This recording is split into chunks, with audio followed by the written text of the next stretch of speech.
Hello there. Welcome to the tutorial series of bite-sized corporate reporting. This tutorial series supplements the lecture series. Here, I will look at the application of the principles of the conceptual framework of financial reporting and various accounting standards, IFRS and IAS.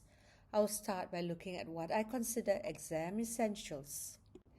The two common issues students face are not enough time and being disappointed with their results, not sure where they went wrong.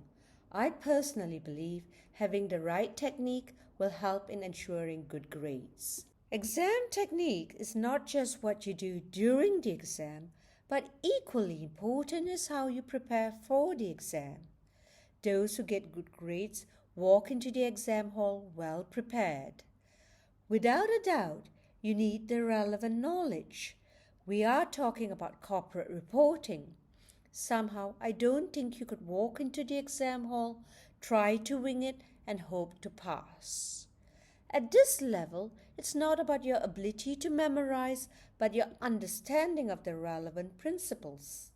This means I could change the question and you would not be phased and know exactly how to deal with the changes. Practice, practice, practice. I don't mean auditing the examiner's answer. That is what most students do. Read the question, go through the answer, and hope the same question would be re-examined. My mantra is, questions are similar but not the same. Changing dates, the fair value, etc. would affect how you account for the transaction. The more practice means you will be able to deal with any variation in the question and answer within the time limit.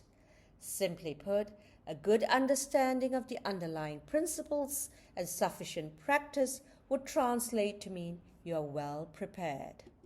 A favorite student question is, do you have any exam tips? Well, this is my 2 cents worth. 1.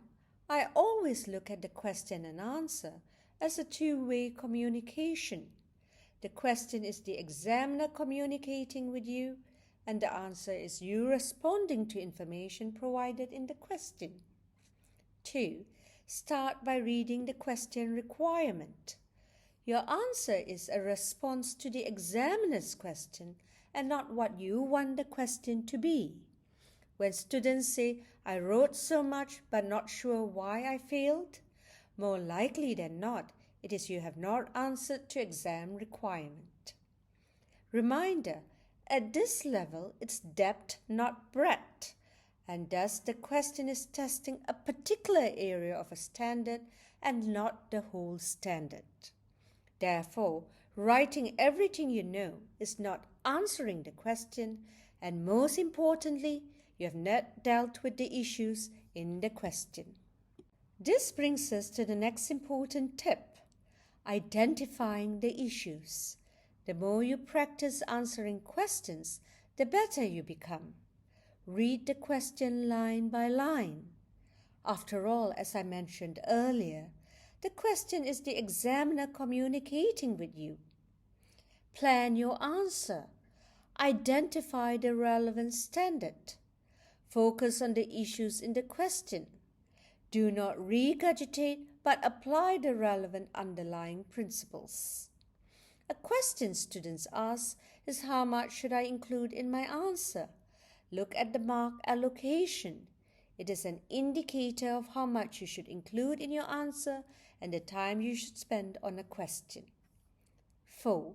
Exam format. This is always communicated to students beforehand, and if during preparation period you practice past exam questions, there will be no surprises during the exam. Attempt the required questions. If you do not, you have effectively reduced the maximum marks obtainable. 5. Time management. I cannot emphasize this enough. Stay within the time limit. Move on to the next question as if you take 10 extra minutes on one question. It means you have 10 less for the next question. Time constraint is something all of us face during the exams. In all my years of being an educator, none of my students have come out of the exam hall and told me they have completed the exam with time to spare. It is important to note at the end of the day, examiners are not looking for perfect answers, but your ability to identify the relevant issues and deal with them by expressing your answer in a clear and concise manner. Finally, during exams, focus on what you can do and give it your best. I hope this has been helpful.